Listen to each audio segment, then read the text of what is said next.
Yang pertama yaitu apa yang dimaksud dengan tes dan sebutkan aspek-aspek perencanaan tes. Istilah tes diambil dari kata testum, suatu pengertian dalam bahasa Prancis kuno yang berarti piring untuk menyisihkan logam-logam mulia. Ada pula yang mengartikan sebagai sebuah piring yang dibuat dari tanah.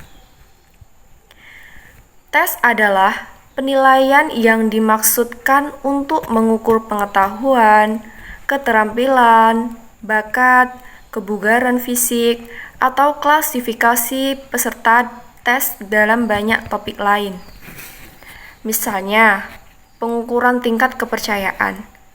Sehingga, atas dasar inilah, tes dapat dilakukan secara verbal di atas kertas, di komputer, atau di area yang telah ditentukan, yang mengharuskan siswa untuk menunjukkan atau melakukan serangkaian keterampilan.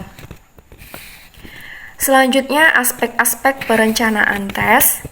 Yang pertama ada tujuan tes, yang kedua cakupan materi, yang ketiga format tes, yang keempat kriteria penilaian, yang kelima waktu pelaksanaan, yang keenam pemilihan peserta, yang ketujuh keseimbangan kesulitan, yang kedelapan uji keandalan dan validitas, yang kesembilan instruksi dan teguran, dan yang kesepuluh pengelolaan logistik.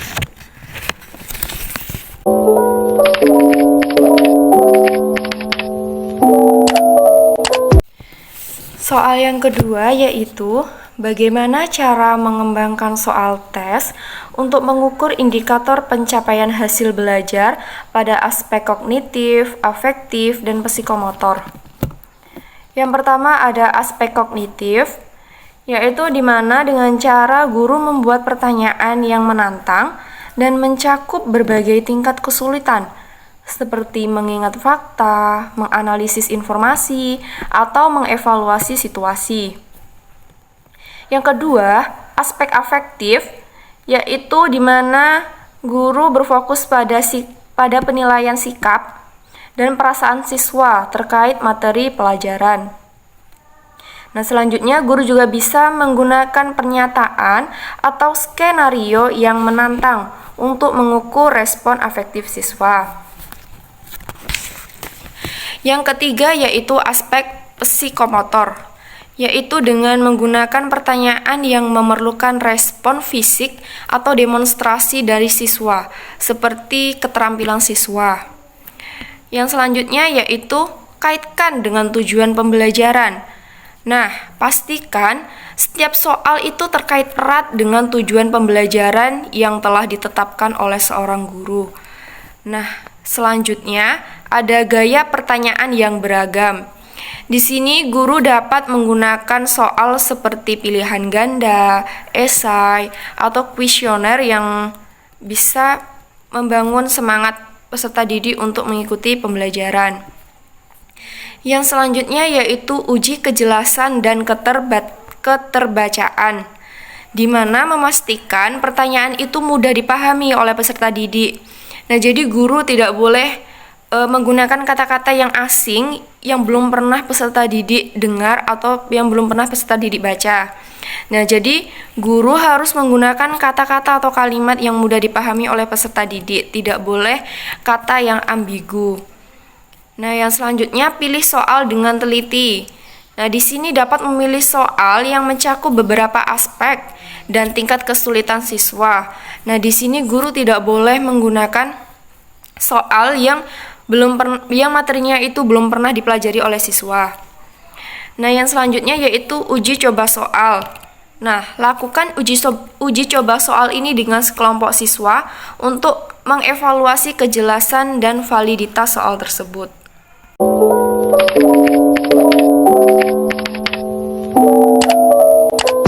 Selanjutnya soal yang ketiga, apakah ciri-ciri butir suatu tes disebut baik? Nah, Ciri-ciri butir tes itu disebut baik ada memiliki beberapa ciri-ciri. Yang pertama yaitu validitas. Butir tes dianggap baik jika mengukur apa yang seharusnya diukur sesuai dengan tujuan pengukuran. Yang kedua yaitu reliabilitas, di mana konsistensi dalam hasil pengukuran dianggap baik, itu menunjukkan reliabilitasnya yang tinggi. Artinya, jika ujian diulang, hasilnya itu akan konsisten. Nah, yang ketiga keterbacaan, yaitu pertanyaan atau pernyataan dalam suatu butir tes harus mudah dipahami oleh peserta didik. Yang keempat, ketepatan instruksi. Nah, ini juga sangat penting. Instruksi yang diberikan dalam setiap butir tes itu harus jelas dan tidak menimbulkan kebingungan atau ketidakpahaman dari seorang siswa. Nah, yang selanjutnya yaitu kesetaraan kesulitan, di mana butir tes sebaiknya mencakup berbagai tingkat kesulitan yang sesuai dengan tujuan pengukuran. Yang selanjutnya yaitu objektivitas, di mana penilaian butir tes seharusnya objektif dan dapat diinterpretasikan dengan konsentrasi oleh penilai yang berbeda. Yang ketujuh yaitu relevansi materi. Nah, butir tes harus relevan dengan materi pembelajaran dan mencakup tujuan pengajaran yang telah ditetapkan oleh seorang guru. Yang selanjutnya yaitu ketepatan waktu. Butir tes seharusnya dapat diselesaikan dalam waktu yang wajar, sesuai dengan tingkat kesulitan dan kompleksitas soal tersebut. Lalu yang selanjutnya, bebas dari bias. Nah, maksudnya di sini, butir tes seharusnya bebas dari bias yang dapat mempengaruhi hasil pengukuran seperti kultural atau gender. Nah, yang terakhir yaitu kreativitas dan keanekaragaman, di mana butir tes dapat dikategorikan baik jika menunjukkan kreativitas dalam membangun pertanyaan dan mendorong variasi dalam cara siswa dapat menunjukkan pemahaman mereka.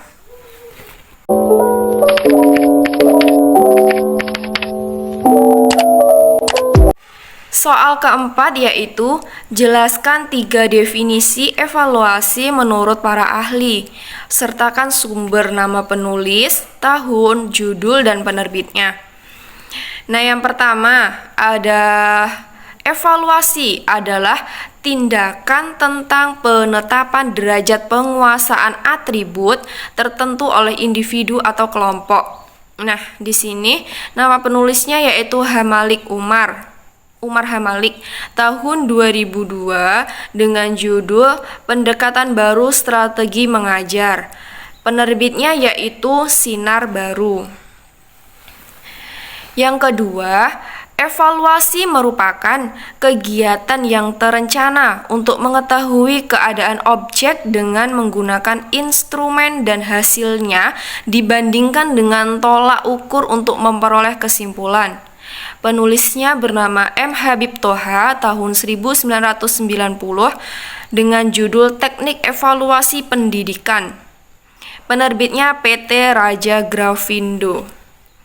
Yang ketiga, evaluasi mengandung pengertian suatu tindakan atau proses dalam menentukan nilai sesuatu. Penulisnya bernama Rama Yulis tahun 2002 dengan judul Metodologi Pendidikan Agama Islam. Penerbitnya yaitu Kalam Mulia.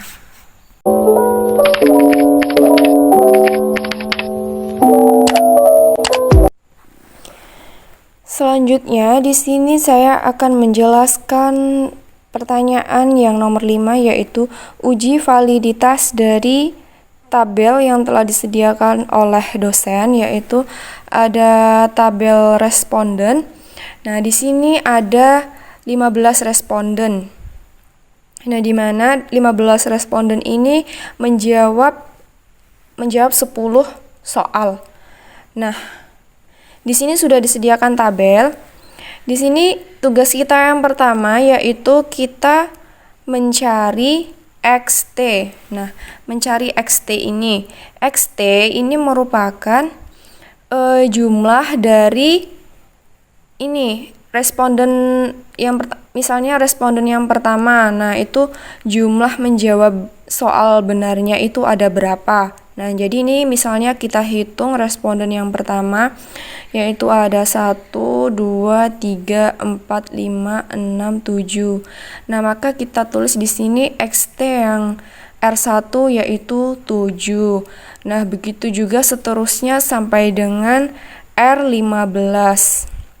Jadi yang R2 yaitu menjawab soal dengan benar yaitu dengan 7, yang R3 6, R4 7, R5 8, R6 7, R7 7, R8 8, R9 6, R10 6, R11 7, R12 6, R13 7, R14 7, dan R15 5.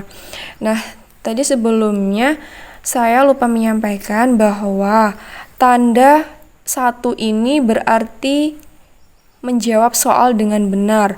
Nah, jika 0 itu berarti menjawab soalnya salah. Nah, selanjutnya yaitu mencari XT kuadrat.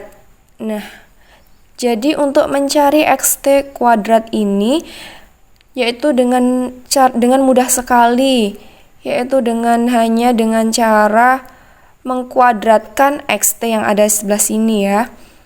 Ya, misalnya yang R1 tadi XT-nya 7. Nah, jadi kita kuadratkan saja. 7 kuadrat itu kan artinya 7 dikali 7. Nah, jadi 7 dikali 7 yaitu 49. Begitu juga dengan R2 yaitu 7 dikali 7 49. R3 6 dikali 6 36. Yang selanjutnya 7 dikali 7 49 lagi sampai dengan R15 yaitu 5 dikali 5 yaitu 25. Nah, di sini selanjutnya kita jumlah. Nah, sigma T. Sigma T ini artinya yaitu jumlah dari XT ini. Mohon maaf, ini maksudnya sigma XT ya. Nah, sigma XT itu merupakan jumlah dari XT tersebut, yaitu kita jumlahkan dari R1 sampai dengan R15, yaitu kita dapatkan 101. Nah, selanjutnya kita jumlahkan juga yang XT kuadrat, yaitu dengan sigma XT kuadrat. Kita jumlahkan juga dari R1 sampai dengan R15. Didapat hasil 689. Nah, selanjutnya kita mencari nih dari soal nomor 1 itu ada berapa responden yang menjawab benar. Nah, kalau tadi kan kita mencari masing-masing responden itu menjawab berapa soal yang benar. Nah, selanjutnya kalau yang sekarang yaitu ada berapa soal benar yang dijawab oleh 15 responden ini. Kalau ini kita ngitungnya masing-masing per soal. Nah, di sini saya menggunakan simbol CB yaitu jumlah benar supaya lebih mudah untuk mengingat. Nah, yang pertama ada soal yang pertama yaitu kita hitung berapa jumlah benarnya. Ada 1, 2, 3, 4, 5, 6, 7, 8, 9, 10, 11. Nah, jadi yang soal nomor 1 itu ada 11 responden yang menjawab benar. Nah, selanjutnya untuk yang soal nomor 2 sampai dengan nomor 10 itu juga seperti itu ya. Juga dihitung dari R1 sampai R15 ada berapa yang menjawab benar. Nah, selanjutnya kita mencari P. Nah, di sini ada lambang P dan Q. Yang pertama kita mencari P. Nah, di sini saya sudah membuat langkah dalam mencari P, yaitu misalnya untuk P yang pertama atau untuk P yang soal nomor 1. Nah, itu misalnya yaitu dengan rumus P1 sama dengan JB1. JB1 ini maksudnya jumlah benar 1 dibagi N. N ini artinya jumlah responden. Nah, di sini ada keterangannya ya. JB yaitu jumlah benar per butir soal.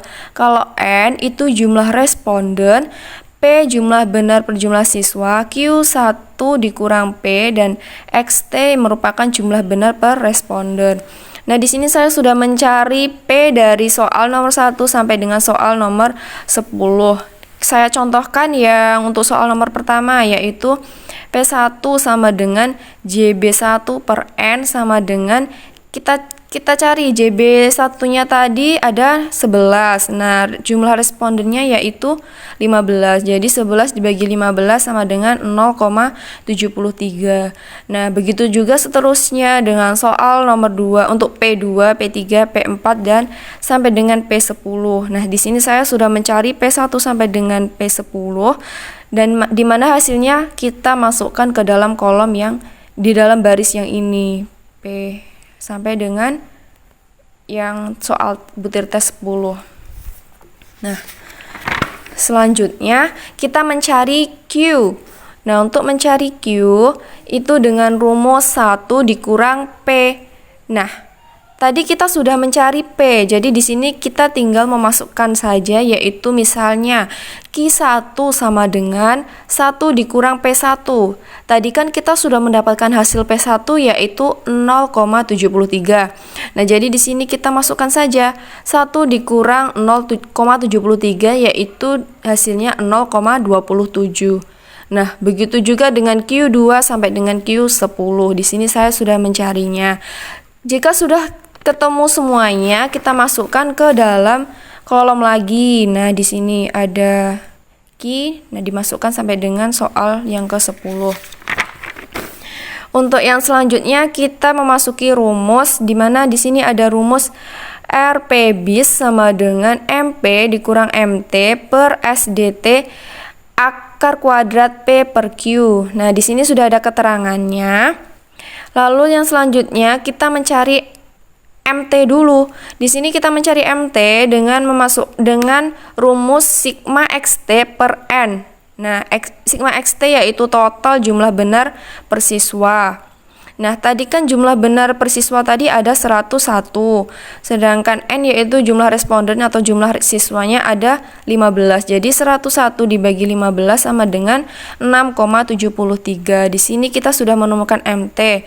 Selanjutnya kita menentukan SDT, yaitu dengan rumus SDT sama dengan kita tarik akar kuadrat sigma XT kuadrat dibagi N atau per N dikurang, kita buka kurung, sigma XT per N kuadrat. Nah, di sini kita masukkan saja sigma XT kuadrat. Sigma XT kuadrat tadi ya di awal yaitu ada 689 dibagi N yaitu jumlah responden 15.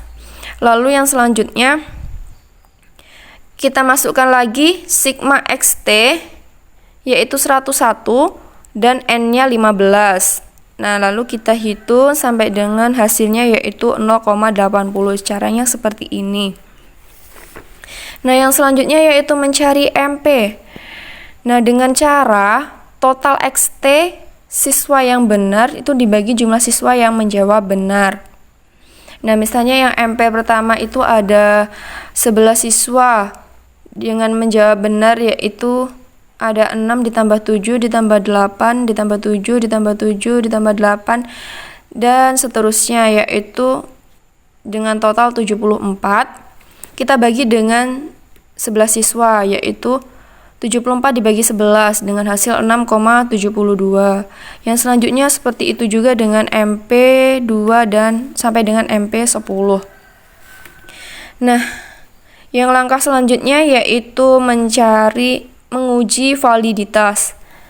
Nah, di sini langsung saja ya. Untuk caranya sudah tertera. Untuk mencari MP tadi di sini sudah tertera caranya. Nah, selanjutnya yang langkah terakhir yaitu mencari uji validitas.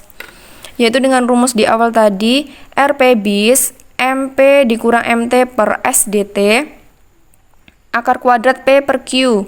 Nah, misalnya yang pertama ada 6,72, MP-nya tadi 6,72, MT-nya 6,73 dibagi SDT 0,80 dikali akar dari 0,73 per 0,27. Nah, sampai dengan akhir sini kita dapatkan hasil 0,0205. Nah, di sini jika hasil akhirnya itu di bawah 0,300, 0,3 ya, di bawah 0,3 itu tidak valid. Nah, jika hasilnya 0,3 ke atas itu berarti hasilnya valid. Nah, ini untuk yang nomor pertama, ini yang kedua.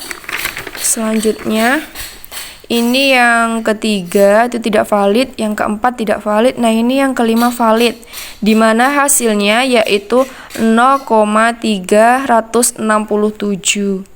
Nah, di sini saya sudah mencari dari yang pertama sampai dengan yang ke-10. Di sini kita mendapatkan yang valid itu ada 3, yaitu yang kelima, ke-8 dan ke-9.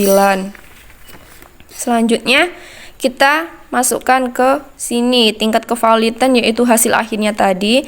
Lalu di sini kita tulis keterangannya juga. Terima kasih.